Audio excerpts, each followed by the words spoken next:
the Elder Scrolls Online, we're bringing two different groups of players together. We got the Elder Scrolls crowd, which is used to great games like Skyrim and Oblivion and Morrowind and the older games. And then we have the MMO crowd, which is used to all the great MMOs from the last 15 years. We're bringing them all together into one great game, and we're really excited to tell you about it.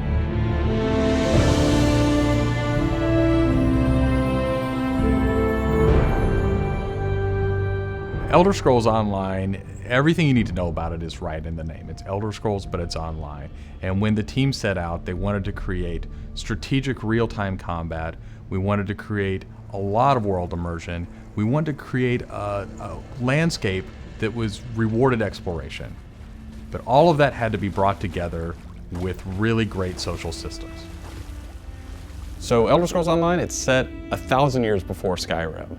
And not only is it 1,000 years before Skyrim, but it draws on all the legends and everything that you've read about in the books that you find in Elder Scrolls games. So we've got 20 years of lore to draw upon. We made sure that Morrowind, Cyrodiil, and Skyrim feel like they do in Elder Scrolls 3, 4, and 5. The art style is right in line with those titles. Now you can explore all of Tamriel. You can return to places that you've seen before, and you can explore new places that you've never been.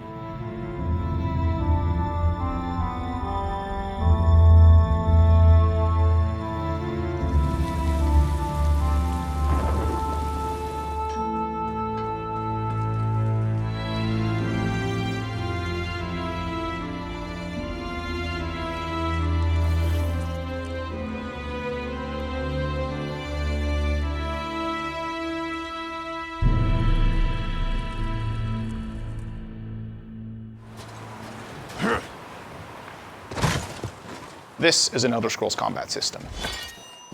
Moving your mouse will make you look around and aim your weapon. You can tap your left click to attack, hold it to power, hold your right click to block, and of course, sprinting, crouching, and sneaking around play a role.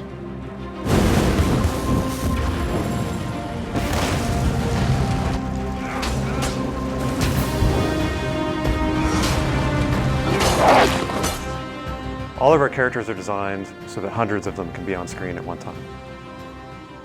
You're going to have lots of customization options to make your character look unique. You'll find Dwarven armors, Daedric armors, Elven armors, basically all the types of armor styles and customization options that you expect from an Elder Scrolls game and the Elder Scrolls lore. By far the worst experience of any online game is at its launch, when you're trying to find your friends, you can't find people, you create a character on one shard, and then you find out everyone else is on another shard, and you have to move. That experience is not good. So we are not going to have shards. We have a technology we call Mega Server, where all players are on one server. So all your friends are right there, you just create a character, you click play, and you go. The game is smart about where to put you. It puts you in game spaces with your friends, with your guildmates. It's a way to be connected with everyone, and the game figures out where to put you.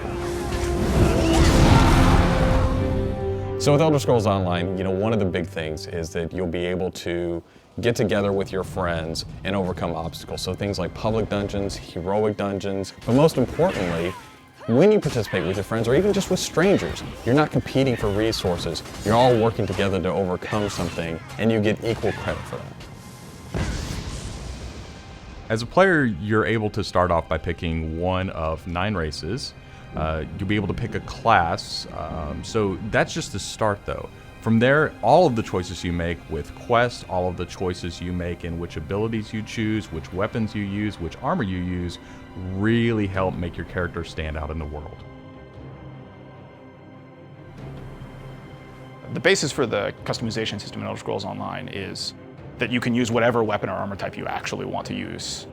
You can play as a heavy armor character who's a tank with bow, or you can play as a mage who uses a two-handed weapon, or you can play as a sneaky guy who runs around healing people.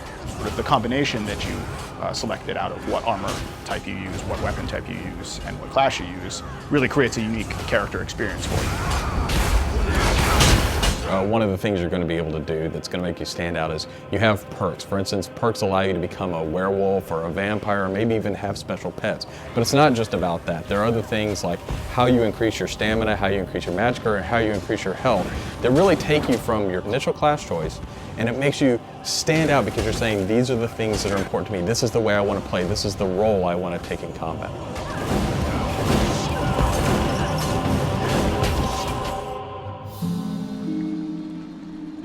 Questing in Elder Scrolls Online was built around a pretty simple concept, and that was that we wanted the player to explore. And we wanted, when the player explored, for them to be able to see something around a corner and say, oh, well, I was on this quest, but now I see something over there that's really interesting. And so they had this decision point of, you know, which thing do I do next? And that's really where we want the player to go. It's not what do I do next, it's which one of these things do I do next. The way a player finds quests in our game is really through exploration. As they wander around the world, we have an on-screen compass, and that really points out the areas of opportunity or points of interest to the player. When the player finds a point of interest in the world, this is really where all of our story content is. And they're an opportunity for the player to make a change in the world. And a really good example of that is there's a werewolf invasion. When the player gets there, they fend off the werewolf invasion, they save the town, and every time you come back to that village, you'll be remembered and thanked by the villagers. The werewolves will be gone just like you would have in Oblivion as the hero of Clutch. Once you hit level 50, that's really where the game opens up. At this point, you're going into Cyrodiil to PvP, or you're deciding you want to go on a heroic raid with your guild and your friends, or maybe you might go into an adventure zone, which is our way of getting you into a zone where you can play solo, you can play with a small group, or you can play with a really large group to overcome obstacles.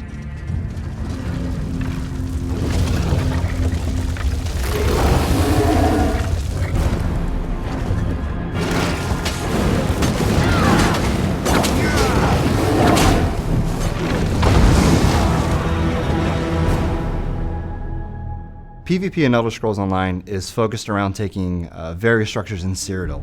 If you remember Cyrodiil from Oblivion, the space is very large, and that's a perfect setting for having three alliances fight each other. During this timeline, Imperial City is up for grabs, and there's no Emperor, so players are going to be fighting using trebuchets, catapults, all kinds of weaponry to take and hold keeps, structures, and resource fixtures around the keep to actually give the opportunity to crown one of themselves as an Emperor. It's really important to us that, PvP isn't just a veteran game. It's got to be something that people can do from the very beginning because you want to be comfortable in getting into this. So we make sure that everybody is on equal footing. So even at level 10, you can go into our PvP area and really have a great experience and a good time.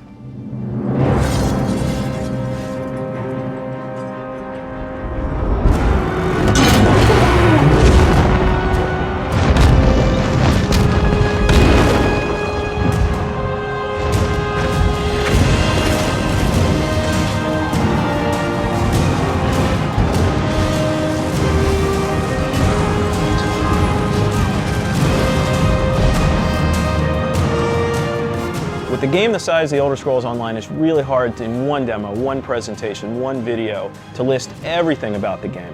So what you've heard today are the basics. Over time, we're going to go into more depth in everything you've heard about today, and then all the other systems which we haven't talked about yet.